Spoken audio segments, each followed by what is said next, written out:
What is up, guys? Welcome to today's video. Today we will be looking at the Serie A clash taking place on the 22nd of October between first place AC Milan on 21 points and third place Juventus on 17 points. The last time these two sides met was on the 28th of May 2023 last season, with AC Milan coming out as 1-0 victors courtesy of an Olivier Giroud header. It is a fantastic cross from the right wing courtesy of Calabria, and Giroud just does what he needs to get his head on the end of it and loops it over the keeper into the opposite end of the net.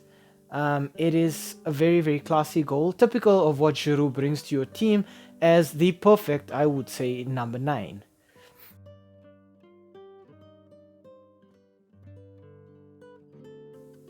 We start off our team analysis with AC Milan. It is 4 wins and a draw in their last 5 matches, their last match ending in a 1-0 victory away at Genoa.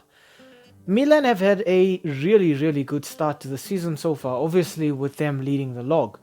And obviously a large part of that has to be Olivier Giroud. 4 goals, 3 assists. The man just does not stop. As old as he is, he's doing exactly what he needs to be doing at AC Milan.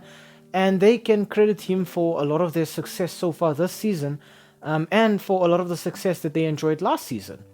Next up, we got to talk Rafael Leao. Now, if Giroud is the current, I would say, top scorer, I think Rafael Leao will be the future top scorer at AC Milan. He's already on 3 goals and 3 assists for the season, and I expect him to just get better and better. This Portuguese winger is so quick, so tricky. There's so much talent in those boots, and I really hope he can make the most of it. And finally, I want to talk Sportiello. Now, Sportiello is a new goalkeeper that they signed at AC Milan. And with Mike Maignan being red carded in the last match where Giroud had to stand goalkeeper, imagine the dude's a striker and he can even stand goalkeeper. But yeah, Sportiello will have to probably take up a spot between the sticks against Juventus. I think it's his first real test, and it is kind of a baptism by fire.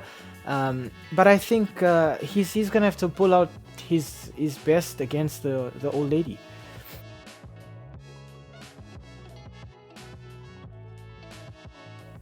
Next up, we move to the Bianconeri Juventus. It is 3 wins, a draw, and a loss in their last 5 matches. Their last fixture ending in a 2-0 victory at home in the Turin derby against Torino. Juve have really seemed to be revitalized this season, and a large part of that is Dusan Vlahovic, who, like Olivier Giroud, is firing on all cylinders right now for the Bianconeri. It is 4 goals and an assist for him so far.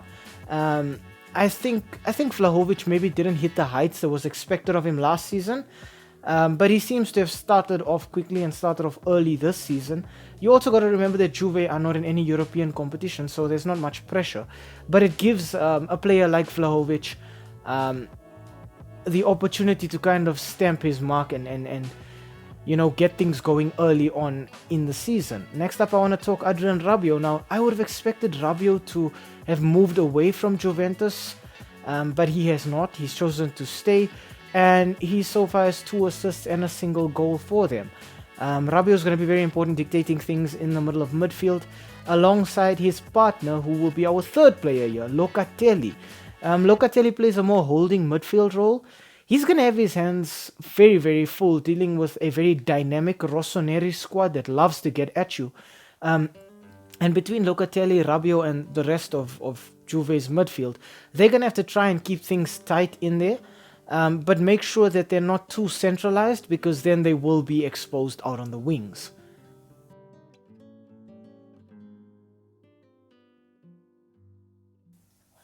Okay, it is not a favorable fixture for Juventus so far. I'm not gonna lie. The last 5 fixtures have ended in 2 wins for AC Milan, 2 draws, and a single win for the Bianconeri. That win being a friendly that they won on penalties. Milan have kind of made this a fixture that they kind of come into as favorites over the last 2 seasons. A lot of that has to do with Juve missing crucial players, going through a bit of a transition period of their own, whereas Milan went through their transition maybe 4 or 5 years ago, and now they're reaping the benefits of it. I think actually what's going to happen is Juve are going to try and keep the ball, control things, hold on to possession, and Milan are just going to hit them on the counter attack all the time. And if that is the case, I'm going to side with Milan here. I just think Milan on the counter is a bit stronger than Juve playing possession. I also think the form of Olivier Giroud and Rafael Leao right now cannot be understated. It is just so good to see them getting these goals, getting these assists. The chemistry between the two of them is so good. Milan has lost quite a few players perhaps during this transfer window, but they've also strengthened themselves in other departments. And I just expect them to clean this one up quite nicely.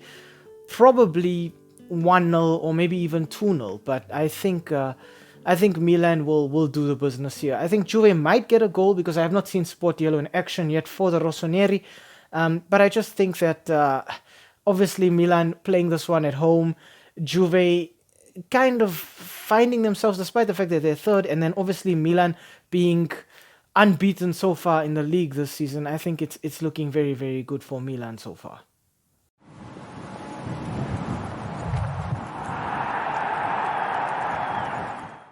Hi, thank you for making it to the end of this video.